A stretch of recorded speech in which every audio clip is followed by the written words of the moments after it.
Thèse 59e. Celui qui a jeté un regard pénétrant sur les choses devine sans peine quelle sagesse il y a dans la superficialité des humains.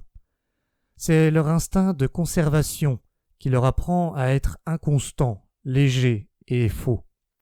On rencontre çà et là, chez les philosophes aussi bien que chez les artistes, le culte passionné et excessif des formes pures.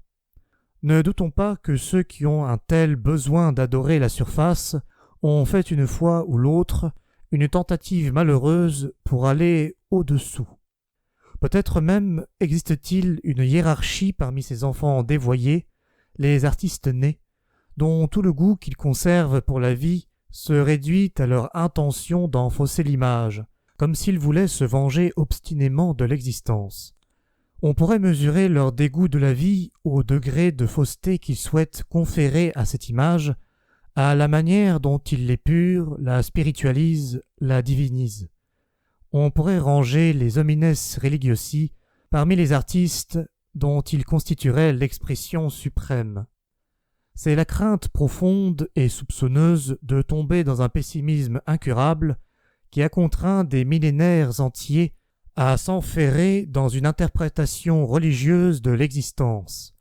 La crainte de cet instinct qui pressent qu'il pourrait posséder trop tôt la vérité avant que l'homme soit devenu assez fort, assez dur, assez artiste.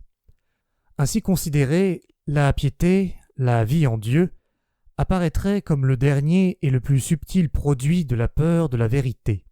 Dévotion et ivresse d'artiste en présence de la plume systématique de toutes les falsifications, volonté d'inverser le vrai, de voir à tout prix le non-vrai. Peut-être la piété a-t-elle été jusqu'ici le moyen le plus efficace d'embellir l'homme.